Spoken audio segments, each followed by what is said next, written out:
하다가 싸해졌습니다. 열광적으로 주님을 환영했잖아요. 예수님을. 그런데 예수님께서 예루살렘에 입성하시고 나서는 정말 적극적으로 자신의 죽음에 대해서 말씀을 하시는 거죠. 그러니까 그 얘기를 듣는 군중들의 마음이 다시 식어지는 거죠. 뭐야? 우리가 생각했던 그런 메시아가 아니네? 아닌가벼? 하면서 이제 마음이 이제 헷갈리고 이제 식어지기 시작하는 거죠. 34절을 보십시오. 이에 무리들이 막 열광했던 무리들이에요.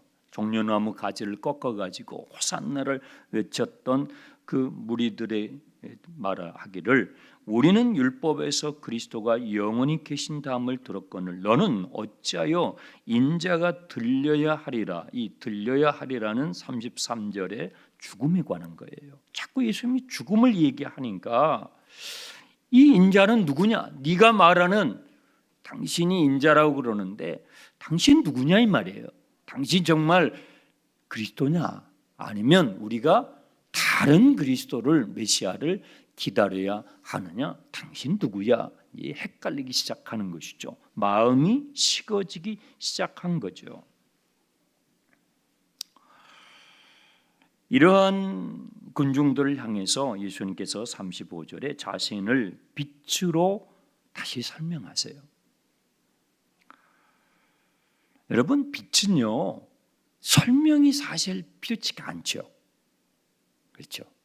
빛은 그냥 반짝 빛을 발하면 빛이구나 이렇게 알 수 있는 거죠. 내가 빛이야 라고 굳이 설명을 할 필요가 없죠. 설명이 오히려 더 이상하지요. 그런데 나는 빛이야 라는 설명이 필요한 대상이 있죠. 누구예요?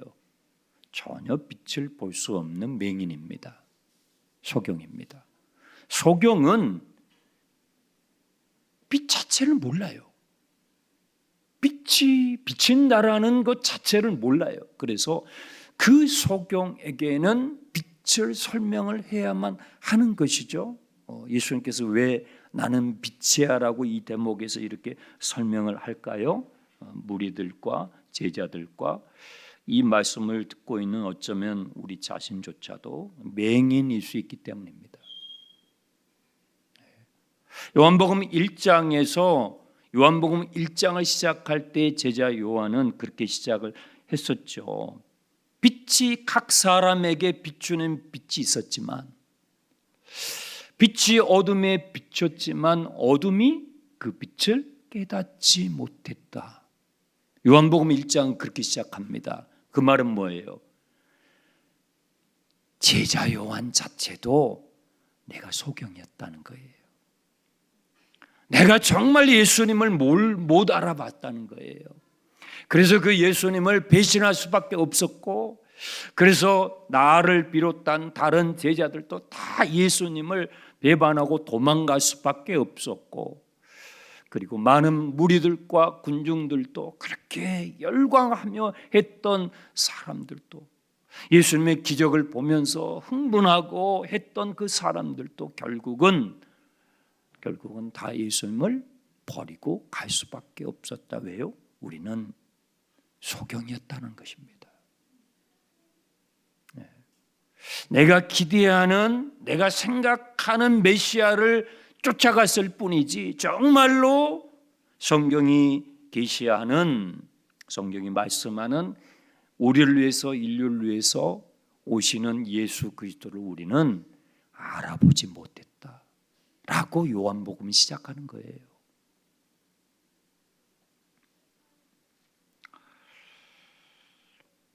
그리고 나서 예수님은요, 이 말씀을 하시고 나서 36절 끝부분에 그 무리들을 떠나서 숨어버리세요.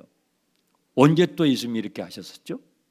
생각나십니까? 오병이어 사건 직후에 그 배고팠던 수많은 사람들이죠. 장정만 5천 명이었으니까요. 그러니까 좋기 최소한 2만 명 아니었습니까? 그 벌판에 그 배고픈 사람들, 네. 그 사람들을 먹이니까 그냥 얼마나 그냥 열광의 도가니가 된 거예요. 저분이 정말 메시아다. 저분을 우리의 왕으로 삼자. 저분을 우리의 왕으로 삼면 우리는 먹을 것 걱정 끝났다. 사람들이 예수님을 왕으로 삼으시려고 할 때 주님은 숨어버렸잖아요. 그렇죠? 그건 뭐예요? 너희가 기대하는 왕이 아니라는 거죠. 우리는 우리 육신을 만족해주는 메시아, 우리의 배고픔을 채워주는 메시아, 꼭 그 수준 거기 있잖아요. 교회를 다녀도 그렇죠. 신앙생활 오래 해도 그 수준의 예수님은요. 자꾸만 우리가 그렇게 주님을 바라보려고 하면 주님 숨어버려요. 주님 숨어버린 날입니다. 주님의 임재를 감춰버리세요. 여러분 성경에 숨어버리시는 하나님의 모습이 많이 등장합니다. 우리가 그 하나님 되심을 왜곡시킬 때 우리의 욕망으로, 우리의 탐욕으로, 우리의 죄성으로 하나님의 하나님 되심을 왜곡시킬 때 하나님은 여러분의 삶에서 그분의 임재를 감춰버리십니다. 이것이 성경의 메시지예요. 찬양을 해도요, 예배를 드려도요, 하나님이 느껴지지를 않아요. 주님의 임재를 걷어버리셔요. 숨어버리셔요. 왜요? 내가 그분을 왜곡시키고 있기 때문에. 네. 여기서도 그런 것입니다. 주님은 그러한 무리들을 떠나서 숨어버리셨어요. 한 말씀만 하시면 왕이 될 수 있는데, 그렇죠? 한 말씀만 하시면 정말 다 일어나가지고 혁명을 할 수 있는 그런 분위기인데, 로마를 향해서 그냥 돌격 앞으로 할 수 있는 그런 분위기인데 예수님은요 숨어버리셔요.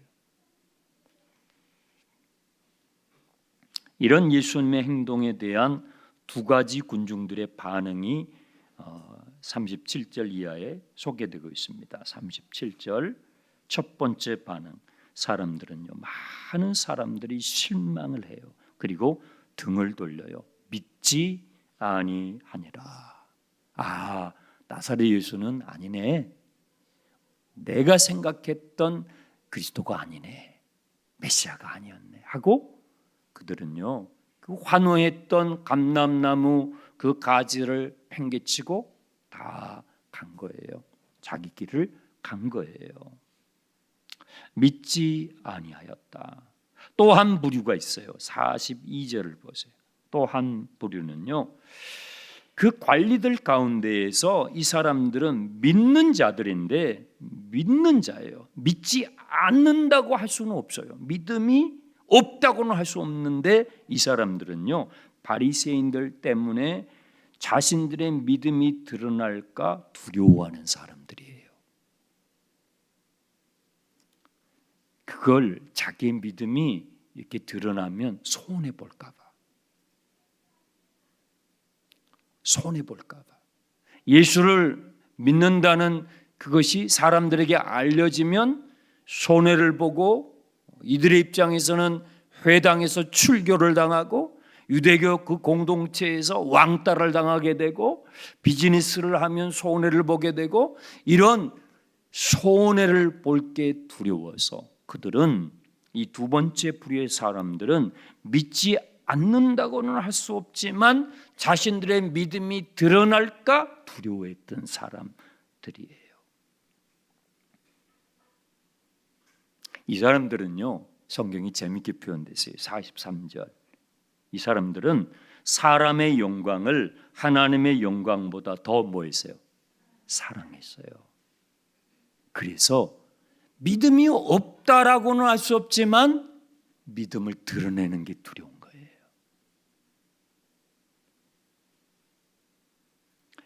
예수님도 싫지 않아요. 예수님도 싫지 않은데 세상이 더 좋아요. 이 사람들은요. 하나님의 영광도 좋은데 뭐가요? 세상의 영광이 더 좋아요. 미랄이 되는 것은 괜찮은 것 같은데 땅에 떨어져 죽는 미랄은 안 되고 싶은 거예요. 딱 누구랑 같아요? 따라서 합시다. 나랑 비슷하다. 예수님이 좋아요. 그런데 세상이 더 좋아요. 하나님의 영광이 좋아요. 그런데 세상의 영광이 더 좋아요. 안 믿는다고는 할 수 없어요. 그런데 그 믿음을 드러내는 게 겁이 나요. 손해볼까 봐. 사람들에게 손해볼까 봐. 공격을 당하고요. 난처한 일을 겪게 될까 봐 예수님의 제자들이 딱 거기에 걸려 있어요. 안 믿는다고 할 수 없어요. 예수님 옆에 있으니까. 예수님 따라가고 있으니까. 그런데 예수님의 제자들은 예수님 좋지만 세상에서 한 자리 하는 걸 더 좋아해요. 우리들 이 얘기를 하는 거죠. 이렇게 되고 말았어요. 여러분, 유월절을 불과 며칠 앞에 놓고 예수님이 십자가에 지금 못 박혀 죽으시게 되는 그 며칠 앞에 놓고 지금 환호했던 사람들이 다 실망하고 떠나가고요. 그나마 믿음이 없다라고는 할 수 없지만 그 사람들도요. 자기의 믿음을 드러내는 게 두려운 고작 그렇게 되고 말았어요. 그러면 그동안에 예수님께서 수많은 기적을 행하시고 그렇게 예를 쓰고 수고하셨잖아요. 그 예수님의 사역은 실패인가? 요한복음 12장까지만 보면 실패입니다. 완전 실패입니다. 완전 실패입니다. 완전히 실패한 것입니다. 그러나 다행히 아직 요한복음이 남아 있습니다. 네, 아직 남아 있습니다. 실패한 제자들, 이 요한복음을 기록한 제자 요한도 포함이 되죠. 실패한 제자들은요, 철저하게 실패하고 나서 나중에 시간이 한참 지나고 나서 제자 요한은 요한복음을 기록했습니다. 그리고 자신들의 실패를 되짚어 보았습니다. 왜 예수님이 그렇게 많은 기적을 행하시고 엄청난 표적을 행하셨음에도 불구하고 우리는 실패했는가를 반성하면서 여러분들은 그렇게 되지 않기를 기대하면서 요한복음을 기록한 것입니다.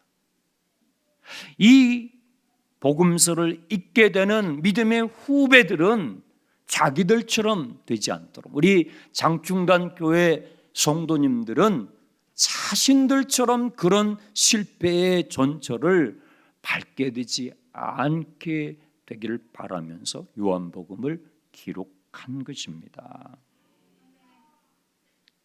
그러면 제자 요한이 요한복음을 나중에 기록하면서 알게 된 또 다른 사실은 무엇일까요?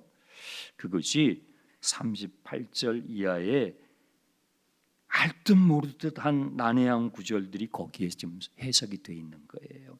이 부분은요, 성경의 해석 가운데서 상당히 난해한 부분 가운데서 해당이 되는데 잘 따라오시면 여러분은 충분히 이해하실 수 있어요.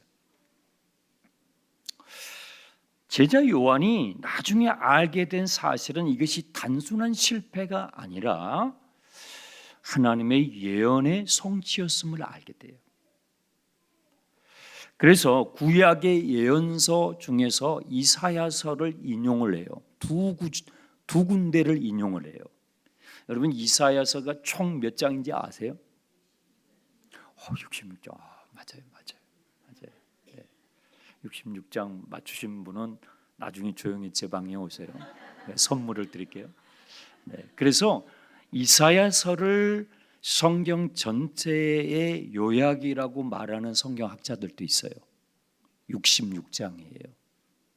그리고 신기한 건요, 나중에 제가 이제 예언서를 여러분들하고 다룰 기회가 와요. 신기한 것은 이사야서 1장부터 39장까지는 구약에 관한 내용이 주류를 이뤄요. 그리고 40장부터 66장까지는 신약의 내용을 주류로 다루고 있어요. 신기해요. 참 신기합니다. 정말 성경은요, 진짜 놀라운 책이에요. 네. 성경책 가지고 다니세요? 우리 지금 교회에 주인 없는 성경이 막 돌아다녀요. 네. 성경책 정말 놀라운 책이에요. 성경을 읽으시기 바랍니다. 제자 요한은요, 나중에 실패하고 나서 새로운 것을 알게 돼요. 그것은 하나님의 예언의 성취였음을 발견하게 된 것이죠. 이사야서 두 군데를 인용하게 되는데 38절, 이는 선지자 이사야의 말씀을 이루려 하심이라. 이사야서에 기록되어 있는 이미 하나님께서 말씀하신 그것도 예수님께서 십자가에 못 박히시기 700여 년 전이에요. 그럼 이사야는요 700여 년 전 예언이에요. 그 예언서를 읽으면서 자신들의 삶을 다시 정립하게 되었는데, 이 38절에는 이사야서 몇 장을 인용했냐면요, 주여 우리에게 들은 바를 누가 믿었으며 주의 말이 누구에게 나타났나이까 하는 이 구절은요, 주여 앞에 자그마한 글씨로 기억이 돼 있죠. 기억 보여요? 네, 기억. 밑으로 쭉 내려오시면 각주가 나와 있는데요. 이사야서 몇 장이요? 53장 몇 절이요? 1절에 해당돼요. 여러분, 이사야서 53장은요 성경 전체에서도 엄청나게 중요한 구절이에요. 왜요? 구약 39권에서 가장 고난받은 예수 그리스도를 역력하게 생생하게 기록한 예언은요 이사야서 53장입니다. 그가 찔림은 우리의 허물을 인하며 그가 상함은 우리의 죄악을 인함이라 하는 그 예언이 이사야서 53장이에요. 그 53장의 첫 구절을 제자 요한이 여기서 인용을 하고 있는 거죠. 또 왜 우리는 믿지 못했는가? 39절 보세요. 그들이 능히 믿지 못한 것은 이것 때문이라. 네. 왜 우리는 그때 믿지 못했을까? 왜 그때 우리는 그렇게 비겁하게 믿었을까? 믿는 것도 아니고 안 믿는 것도 아니고, 그렇죠? 왜 우리는 그렇게 비겁했던가 하는 그 이유를 제자 요한이 나중에 요한복음을 기록하면서 이사야서에서 발견한 거예요. 40절, 그들의 눈을 멀게 하시고 그들의 마음을 완고하게 하셨으니 이는 그들로 하여금 눈으로 보고 마음으로 깨닫고 돌이켜 내게 고침을 받지 못하게 하려 함이라 하셨음이더라.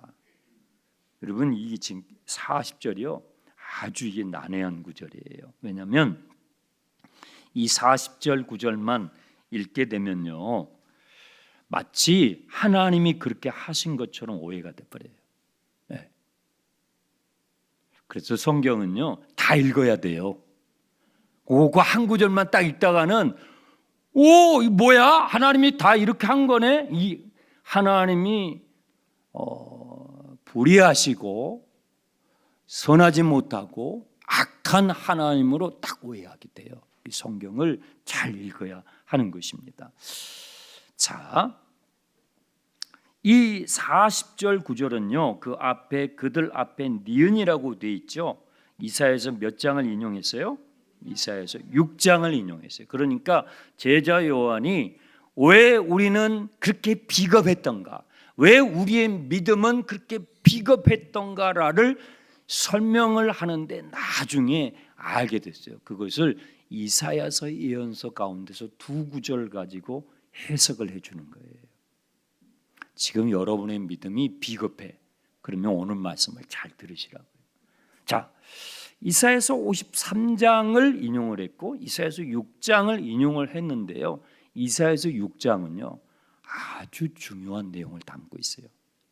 그래서 성경을 펴봐야 돼요. 이사야서 6장으로 가보겠습니다. 자, 이사야서 6장. 이럴 때는 성경책을 안 가져오신 분들은 대단히 불리합니다. 대단히 불리합니다. 네. 왜냐하면 성경에서 아주 난해한 부분 중에서 한 군데를 지금 다루고 있기 때문에 그래요. 이사야서 6장을 보세요. 이사야서 6장은 이사야서 예언 전체를 푸는데 매우 중요한 하나님께서 이사야를 부르시는 장면이에요. 그래서 이사야서를 이 예언서를 연구하는 학자들은 이사야서 6장을 가지고 이게 키 챕터라고 그래요. 자, 6장 1절을 보시면 어떤 상황이냐면 우시야라는 왕이 죽게 되었을 때에 그때에 내가 본 거예요. 환상이에요. 비전이에요. 하나님께서 이사야 선지자에게 보여주신 환상이에요. 왕이 죽었으니까 이사야의 마음이 어때요? 걱정이 되는 거예요. 이 나라가 어떻게 될까? 지도자가 죽었으니까요. 그래서 그 걱정스러운 마음에 이사야가 어디를 갔어요? 성전으로 올라갔어요. 올라갔을 때 그때 하나님께서 이사야에게 놀라운 환상을 보여주세요. 그 성전 안에 옷자락이 가득해요. 하늘 보좌에 앉아 계시는 하나님의 옷자락이 예루살렘 성전에 가득하고 주님의 임재가 가득하고 그 주님의 보좌 옆에서 수종 들고 있는 스랍 천사들이 이 이사야의 영안이 열려가지고 비전을 보는 거예요. 여러분 영안이 열리면 비전을 보게 돼요. 여러분 가운데 그런 분들이 나오길 바랍니다. 마지막 때에는 성령을 물붓듯 부어주시리니 그랬잖아요. 어른들은 꿈을 꿀 것이요 청년들은 환상을 보는 비전이에요. 비전이 열리는 거예요. 이사야가 그 비전을 보는 거예요. 6개의 날개를 단 천사들이 하나님을 찬양하는 거룩하다 거룩하다 거룩하다 만군의 여호와여 하나님을 찬양하는 모습을 하나님의 보좌를 갑자기 이사야의 영안이 열리면서 쫙 나타난 거예요. 여러분 하나님을 경험하게 되면 본능적으로 어떤 반응이 나오는지 아세요? 네, 5절 보세요. 그때에 내가 말하되 화로다 나여 망하게 되었도다. 이게 거룩하신 하나님을 영안이 열려가지고 보는 순간 우리 인간이 그냥 본능적으로 나오는 반응이에요. 화로다 내가 망하게 되었도다. 내가 죽게 되었도다. 아무도 그 앞에서 설 수 없어요. 아무도 그 하나님 앞에서 멀쩡하게 있을 수가 없어요. 이사야가 꼬꾸라집니다. 내가 죽게 되었도다. 내가 만군의 하나님을 왕을 배웠음이로다. 진정한 왕을 보는 거예요. 세상의 왕이 죽었다고 해가지고 걱정하며 두려워했었는데 진정한 왕 중의 왕을 이사야가 본 것입니다. 그때 하나님의 그 자기의 죄성 때문에 내가 망하게 되었도다 할 때에 그때에 천사 중에 하나가 부젓가락을 가지고 그 제단에 이글거리는 그 숯불을 가지고 와서 이사야의 입을 찢어요. 환상 가운데 부정한 이사야의 입을 정결케 해주는 거예요. 그 숯불에 뭐가 묻어 있겠어요? 어린 양의 피가 묻어 있죠. 왜? 제단에서 취한 숯불이기 때문에. 여러분 우리의 죄는 예수의 피로 사해지는 것입니다. 그리고 나서 하나님의 음성이 들려요. 여러분 이렇게 하나님을 경험하는 가운데서 주님의 음성을 듣는 거예요. 어떤 음성을 들어요? 내가 누구를 보낼까? 누가 우리를 위하여 갈까? 하는 주님의 음성을 듣는 거예요. 이 음성을 처음부터 들은 거 아니에요. 여러분 쭉 그 순서가 있어요. 하나님의 음성이 들리니까 환상 가운데서 이사야가 반응을 하는 거예요. 주님, 제가 여기 있습니다. 저를 보내주세요. 자신을 주님께 드려요. 주님, 저를 보내주세요. 그런데 하나님께서 이 이사야에게 정말 이상한 말씀을 하셔요. 정말 이해하기 어려운 말씀을 하신단 말이에요. 누가 우리를 위하여 갈고 제가 가겠습니다. 오, 기특한 것. 이렇게 주님 말씀하셔야 되는데 그렇게 말씀하지 않으시고 주님께서 참 이상한 말씀을 9절 보세요. 여호와께서 이르시되 너는 가서 이 백성에게 이르기를 너희가 듣기는 들어도 깨닫지 못할 것이요 보기는 보아도 알지 못하리라 하라. 이 백성의 마음을 둔하게 하며 그들의 귀가 막히고 그들의 눈이 감기게 하라. 염려컨대 그들이 눈으로 보고 귀로 듣고 마음으로 깨닫고 다시 돌아와 고침을 받을까 하노라 하시기로. 이 부분이 요한복음에 인용된 부분이에요. 이상한 말씀을 하시는 거예요. 이사야의 부르심은요, 다른 선지자들하고 달리 매우 특이한 부르심이에요. 하나님께서 여러 선지자들을 부르시는데 그 부르심이 똑같지 않아요. 콜링이 똑같지 않다고요. 이사야의 부르심은 특이한데 어떤 부르심이에요? 너가 가서 나의 메시지를 전해 주어도 뭐예요? 저들이 듣지 않을 거야. 그럼 뭐예요? 이사야의 입장에서는 뭐예요? 아니 그럼 주님, 제가 듣지도 않는데 제가 왜 가야 합니까? 제가 왜 그런 헛수고를 해야 합니까? 듣지 않는데 전해주나 안 전해주나 똑같잖아요. 그런 수고를 제가 왜 해야 합니까? 라고 당연히 반문해야 맞잖아요. 네, 그렇잖아요. 그런데 이사야는 하나님께 반문하지 않고 이상하게 하나님께 반응을 해요. 이 11절이에요. 내가 이르되 주여 어느 때까지입니까? 여러분, 예언서에 이 질문이 상당히 중요한 부분마다 나와요. 주님, 어느 때까지입니까?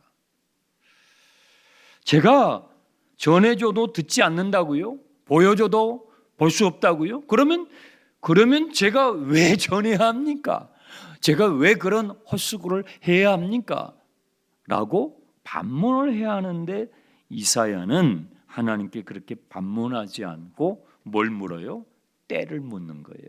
제가 어느 때까지 그 수고를 해야 합니까? 라고 때를 묻는 것입니다.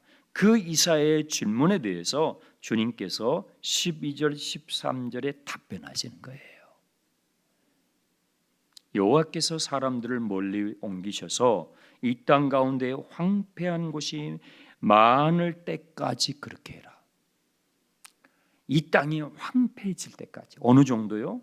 13절 10분의 1이 아직 남아있을지라도 그것도 황폐하게 될 것이나 밤나무와 상수리 나무가 배임을 당하여도 그루터기는 남아있는 것과 같이 그루터기만 남아있을 때까지 다 황폐해져 버리고. 여러분, 그루터기가 뭔지 아세요? 이게 나무가 있잖아요. 소나무를 예를 들게요. 소나무가 쫙 울창하게 있어요. 그러면 도끼로 탁 나무꾼이 찍어요. 제일 밑둥 여기에 소나무가 있었었구나만 확인될 정도로 제일 밑둥, 거기가 그루터기예요. 다 사라져 버리고 다 황폐해져 버리고 겨우 흔적만 남아있을 만큼 될 때까지, 그때까지 너는 이 소명을 다 감당해라 라고 주님이 말씀하시는 거죠. 그런데요, 신기하고 놀라운 것은 이사야가 실망하지 않고 그 부르심을 끝까지 감당합니다. 왜 그랬을까요? 네, 요한복음으로 돌아와서 요한복음 42장 41절에 그 답이 나와 있어요. 이사야 선지자가 그럼에도 실망하지 않고 그가 끝까지 순종하며 자신의 부르심을, 그 이상한 부르심을 감당할 수 있었던 이유는 41절에 예수님께서 제자 요한이 나중에 예수님을 통해서 발견한 사실이죠. 이사야가 이렇게 말한 것은 주님의 영광을 보았기 때문이에요. 그 하늘 보좌에 앉아 계신 그분의 비전을 보았기 때문에, 그리고 그 보좌에 앉아 계신 그 왕은요, 이사야서 53장에 고난 받으시고 하늘의 미랄처럼 땅에 떨어져 죽어 고난 당하시고 많은 열매를 맺으시는 왕이신 것을 그가 비전으로 보았기 때문에 그는 끝까지 순종했던 것입니다.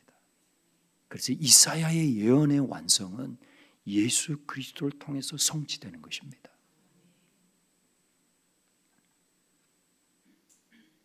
이 말씀을 주님께서 하시고 나서 지금 요한복음으로 돌아왔습니다. 44절에 주님께서 소리쳐 다시 한번 말씀하셔요. 나를 믿는 자는 나를 믿는 것이 아니고 나를 보내신 아버지 하나님을 믿는 것이고, 나를 보는 것은 나를 보는 것이 아니요 나를 보내신 하나님 아버지를 보는 것이다. 나는 빛이다 라는 말씀을 다시 자신이 빛이라는 것을 또 말씀하셔요. 여러분, 예수님은 어떤 빛이세요? 예수님은요, 하나님 아버지가 어떤 분이신지를 보여주는 빛이에요. 예수님은 어떤 빛이냐면, 빛은 뭘 비추는 거잖아요. 예수님이 빛이시라고요. 예수님은 어떤 빛이시냐면, 예수님은 하나님 아버지가 실존하시고 하나님 아버지가 실제하시는데, 그 하나님 아버지는 어떤 분이신지를 비춰주는 빛이십니다. 나를 보는 자는 나를 보는 것이 아니고 나를 보내신 아버지 하나님을 보는 것이요, 나를 믿는 자는 나를 믿는 것이 아니요 나를 보내신 아버지 하나님을 믿는 자이니 나는 곧 빛이라. 그래서 나는 길이요 진리요 생명이니 나로 말미암지 않고는 아버지께 올 자가 없다. 여러분, 예수 그리스도를 봐야만이 하나님 아버지가 보여요. 하나님이 계실까?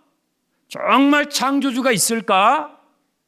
절대자가 있을까? 이 세상에 다 상대적인, 모든 것이 상대적이에요. 당신 말도 맞고 내 말도 맞고 그대 말도 맞고 모든 것이 상대적인 이 세상 가운데서 정말 절대적인 가치, 절대적인 진리, 절대적인 사실이 the truth죠. 그것이 있는가? 그 어떤 학문과 사상과 철학을 연구해도 발견하기 어렵습니다. 그런데요, 예수님을 보면 예수님의 삶과 그분의 가르침을 여러분들이 성령님의 조명하심을 따라 보게 되면요, 하나님의 살아계심을 발견해요. 그것이 복음인 것입니다. 제자들은 그 전까지는 소경이었다고요. 그것을 알게 되기까지 그들은 소경이었다고요. 많은 분들이 신앙생활을 하는데요, 그냥 교회 분위기가 좋아서 교회에 오면 친구를 만날 수 있고 선후배를 만날 수 있고. 여러분, 듣는 것과 듣는 것이 곧 믿는 것은 아닙니다. 저처럼 설교를 하는 것이 곧 믿는 것이 아닙니다. 다를 수 있어요. 전혀 별개일 수 있어요. 과거에는 들을 수 있는 기회가 참 없어서 믿기가 어려웠죠. 그렇죠. 선교사님들이 오셔가지고 그때는 목회자가 너무 귀했어요. 너무 귀했어요. 들을 수 있는 기회가 너무 희귀해서 믿기가 어려운 시절이 있었다고요. 그런데 지금은 어때요? 지금은요 너무 들을 수 있는 기회가 흔해서 너무 흔해요. 흔해서 오히려 믿질 않아요.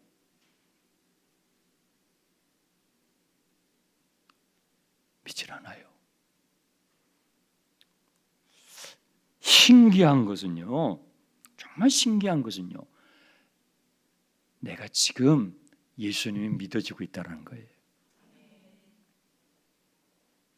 그런 세상 가운데서 주님의 말씀이 더 듣고 싶어지고, 동의되십니까?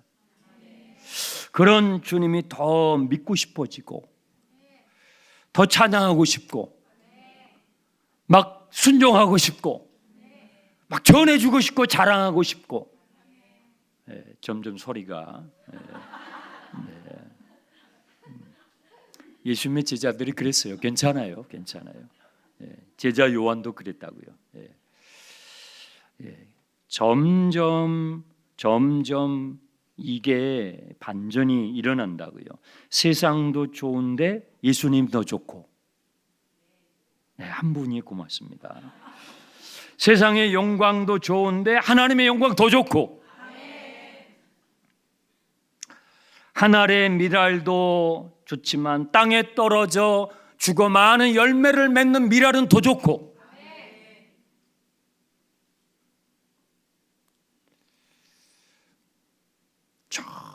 점점 이 역전되는 변화가 내 안에서, 내 삶 가운데서 점점 일어나는 이것이 신기한 것입니다. 성령의 역사예요. 그게 성령의 역사예요. 예수님도 좋고 세상은 더 좋고 했던 제자들이었는데, 이제는요, 세상도 좋은데 예수님이 더 좋고, 그렇게 바뀐다고요. 그 변화가 그리스도 안에, 그리스도인 안에서 일어난다고요. 설립 80주년을 맞이해서 우리 교회 안에 이런 변화의 역사가 더 많아지게 되길 축원합니다.